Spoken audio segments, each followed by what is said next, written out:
বিশ্ব স্বাস্থ্য সংস্থার রিপোর্ট অনুযায়ী সারা বিশ্বজুড়ে ১৫০ কোটি মানুষ শ্রবণ সমস্যায় ভুগছেন। ভারতবর্ষেও প্রতি বছর ১,১৭,০০,০০০ শিশু জন্মগতভাবে শ্রবণ প্রতিবন্ধী হয়ে জন্মায়। অথচ উপযুক্ত সচেতনতা বৃদ্ধি এবং সময় মতো চিকিৎসক বা শ্রবণ বিশেষজ্ঞদের পরামর্শ নিলে কানে শোনা, কথা বলার সমস্যা সহ নানা অসুবিধা বহুলাংশে সমাধান করা যায়। এই কথা মাথায় রেখেই প্রতি বছর ৩রা মার্চ বিশ্বজুড়ে পালিত হয় বিশ্ব শ্রবণ দিবস। কলকাতায় এই উপলক্ষে speech and hearing association of ইন্ডিয়ার পশ্চিমবঙ্গ শাখার উদ্যোগে এক সচেতনতামূলক পদযাত্রা অনুষ্ঠিত হল রাসবিহারী মোড় থেকে গড়িয়াহাট পর্যন্ত।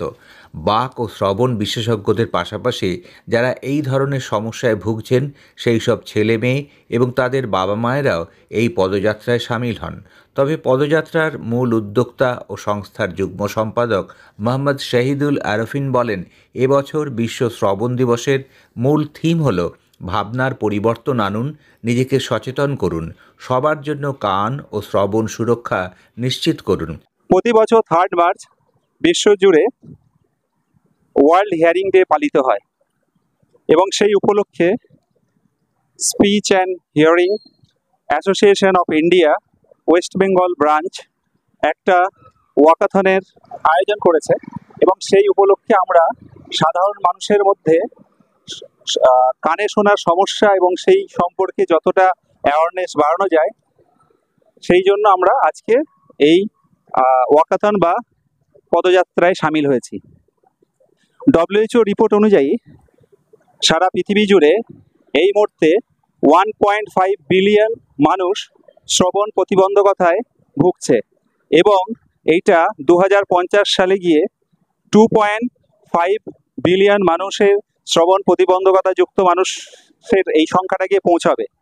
সেই জায়গায় দাঁড়িয়ে যদি আমরা এখনই সচেতন না হই তাহলে এটা একটা হিডেন এপিডেমিকের জায়গায় গিয়ে আমরা কিন্তু পৌঁছাবো এবং এই কারণে সারা পৃথিবী জুড়ে universal newborn hearing screening protocol মানা হয় এবং এই প্রোটোকল অনুযায়ী প্রতিটা বাচ্চা যারা জন্মগ্রহণ করছে জন্মর পরে এবং হসপিটাল থেকে ডিসচার্জের আগে তাদের শ্রবণ পরীক্ষা বা হিয়ারিং স্ক্রিনিং ম্যান্ডেটারি, যেটা সমগ্র ডেভেলপড কান্ট্রিতে যে স্ক্রিনিংয়ের রেট মোর দ্যান 98%, সেই স্ক্রিনিংয়ের রেট আমাদের ভারতবর্ষে 5 থেকে 15%-এর জায়গায় আমরা দাঁড়িয়ে আছি। এইটাকে আরও যদি না বাড়ানো সম্ভব হয় তাহলে যে বার্ডেন অফ হিয়ারিং ডিসেবিলিটি সেটা আমরা কমাতে পারবো না। বাট এইটা যদি করা সম্ভব হয়, আর্লি আইডেন্টিফিকেশান এবং আর্লি ইন্টারভেনশন, তাহলে আমরা খুব তাড়াতাড়ি এই হিয়ারিং ডিসেবিলিটি নিয়ে যে বাচ্চারা আছে তারাও কিন্তু মেইন স্ট্রিম অন্যান্য বাচ্চার মতো সব কিছু করতে সক্ষম হবে। ইন্ডিয়ান স্পিচ ল্যাঙ্গুয়েজ হিয়ারিং অ্যাসোসিয়েশনের প্রাক্তন সভাপতি ডক্টর বাবুল বসু বলেন, উচ্চ আওয়াজ, অযথা গাড়ির হর্ন বাজানো সহ নানা কারণে কানের ক্ষতি হয়। এইসব জিনিস থেকেও দূরে থাকতে হবে। শব্দ শব্দ শব্দ, চিৎকার চেঁচামেচি সকাল থেকে রাত, এটার জন্য আমরা কেউ ভেবে দেখি না আমাদের কানের কত ক্ষতি হচ্ছে। শব্দ আমরা যেটা শুনি সাধারণত কাছাকাছি সামনাসামনি সেটাতে টলারেবল, 10 ফুট 15 ফুট দূরত্ব ঠিক আছে, কিন্তু তারপরে চিৎকার, এদিকে গোলমাল ওদিকে গোলমাল, রাস্তায় চিৎকার, রাস্তার মধ্যে হর্ন, অহেতুক হর্ন বাজানো, এগুলো কিন্তু দিনের পর দিন কানের আমাদের ক্ষতি হচ্ছে। দিনের পর দিন কানের ক্ষতি করে দেখা গেছে পরীক্ষামূলকভাবে যারা শহরে বাস করে তাদের ক্ষেত্রে 45 বছরের পর থেকে কানের শ্রুতি আস্তে আস্তে কমতে আরম্ভ করে। অথচ গ্রামে যারা আছেন যেখানে শব্দ কম সেখানে কিন্তু ততটা ক্ষতি হচ্ছে না। সুতরাং আজকের দিনে আমাদের একটা বাণী হচ্ছে যে সমস্ত লোক গাড়ি চালাচ্ছেন অহেতুক হর্ন দেবেন না। হাসপাতালের সামনে যেমন হর্ন দেওয়া বন্ধ থাকে সেরকম হর্ন যেন বন্ধ থাকে। চিৎকার চেঁচামেচিও অহেতুক করবেন না, শুধু কানকে করবেন না। আজকালকার দিনে দেখা যাচ্ছে মানুষ কানের মধ্যে হেডফোন দিয়ে সারাক্ষণ গান শুনছে, সমস্ত কিছু করছে। 7 থেকে 8 ঘন্টা যদি প্রত্যেকে যদি এরকম জোরে লাউড শোনেন তাহলে কিছুদিনের মধ্যেই শ্রবণ শক্তি কমতে আরম্ভ করবে। তখন শ্রবণ শক্তি কমে গেলে আমরা তো সবাই আছি অডিওলজিস্ট, আমরা সবাই কিন্তু সে ব্যবস্থা করব, কিন্তু কমবে কেন? Prevention is better then cure. সুতরাং আমাদের দেখতে হবে যাতে করে অহেতুক শব্দ, অহেতুক নয়েজ এগুলো যেন আমাদের কানের ক্ষতি না করে। অবশ্য এর থেকে এই পাখির ডাকটা খুব মিষ্টি লাগে, সেগুলো শ্রুতি সুখকর শব্দ, কিন্তু নয়েজটাই নয়েজ, এটা আমাদের কানের ক্ষতি করে, একে এড়িয়ে চলতে হবে। শিশুমঙ্গল হাসপাতালের ইএনটি বিভাগের চিকিৎসক ডক্টর অমৃতা ভট্টাচার্য বলেন, অতিরিক্ত হেডফোন ব্যবহারের ফলেও কানে শোনার সমস্যা বাড়ছে। We are all assembled here today for the occasion of World Hearing Day to spread awareness about hearing loss, which is a major problem in all over the world, and especially in our country, because the rate of diagnosis in our country still remains very low.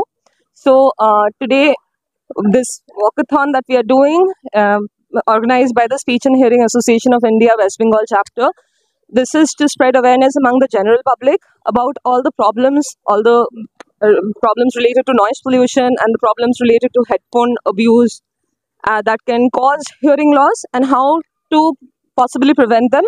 That is our goal as people involved with treating hearing loss and hearing disabilities. That is our primary goal, is prevention, and that's why we are spreading this awareness through this walkathon. So we know that headphone abuse nowadays has increased a lot because of work from home and computer related activities. But do we all know that prolonged usage of headphones can actually lead to hearing loss? So we need to keep these things in mind. Everyone needs to keep these things in mind and maybe come up with a solution that can reduce these problems. কানে শোনার সমস্যা থেকে যারা সাধারণ জীবনে ফিরে এসেছেন সেই সব ছেলে মেয়েদের বাবা মায়েরা জানান, এই ধরনের সমস্যা দেখা দিলে ভেঙে না পড়ে বিশেষজ্ঞদের কাছে যান, সমস্যা দ্রুত মিটে যাবে। আমার ছেলে অদৃশ সাউ, যে বিগত 5 বছর পর্যন্ত একদমই না শুনেই কাটিয়েছে। তার শ্রবণ ক্ষমতা প্রায় হারিয়ে গিয়েছিল জন্মের পর থেকেই। ককলিয়ার ইমপ্ল্যান্ট করার পর আমার ছেলে আবার নতুন করে তার শ্রবণ শক্তি ফিরে পেয়েছে এবং সে শুনতে পায়, সব কথা বুঝতে পারে, সে থেকে একটা নর্মাল লাইফে ফিরে আসছে। তার জীবনটা আর 5টা বাচ্চার মতো অনেক সাধারণ হয়ে উঠেছে, সহজ হয়ে উঠেছে। আমার কাছে, সবার কাছে আমার একটাই বার্তা, যে সবাই বাচ্চাদের দেখাশোনা করুন যাতে তারা শুনতে পায়, বুঝতে পারে। যে সমস্ত বাচ্চারা শুনতে পায় না, যারা শোনার অভাবে পৃথিবীর অনেক কিছু জিনিস থেকে বঞ্চিত হয়, পড়াশোনা, সমাজের মূল স্রোতে থেকে তারা পিছনে থাকে, সেই সমস্ত মায়েদের কাছে বা বাবা মায়ের কাছে আমার আবেদন যে আপনারা খুব তাড়াতাড়ি তাদের শ্রবণ ক্ষমতা ফিরিয়ে দেওয়ার ব্যবস্থা করুন। এখন অনেক টেকনোলজি উন্নত হয়ে গেছে, যারা যেখান থেকে তারা তাদের শ্রবণ শক্তি ফিরে পেতে পারে। আজকে বিশ্ব শ্রবণ দিবস, তাই আমি চাই সবাই শুনুক। আমার ছেলে যেমনভাবে একটা শ্রবণ ক্ষমতা হারিয়ে আবার নতুন করে ফিরে পেয়ে সমাজের মূল স্রোতে ফিরে আসতে পেরেছে, সেইভাবেই সমস্ত বাচ্চা এবং বয়স্ক যারা শ্রবণ ক্ষমতা থেকে বঞ্চিত, তারা যেন শুনতে পায়, বুঝতে পারে এবং সাধারণভাবে সহজভাবে জীবনটাকে যাপন করতে পারে। ওর ককলিয়ার ইমপ্ল্যান্ট হওয়ার পর ওর যে তুলনায় মানে একটা শোনারে মানে মা বাবা হিসেবে তো খুবই ভালো লাগে আমাদের, যে আমার সন্তান আর বাচ্চার মতন শুনতে পাচ্ছে, কথা বলছে। তো মানে এই সংস্থা সবাইকে মানে অনেকে যে এই ব্যবস্থাটা যে করেছে, খুব ভালো লাগলো। খুব একটা কথাই বলবো, ভেঙে পড়ার মতন কিচ্ছু নেই। প্রথমে সত্যি বাবা মা হিসেবে খুব খারাপ লাগে, তো অনেক মানে একটু ছোটাছুটি করলে, একটু ঠিক জায়গায় যেতে পারলে আপনার সন্তানও আমাদের সন্তানের মতন অনেক কিছু করতে পারবে জীবনে।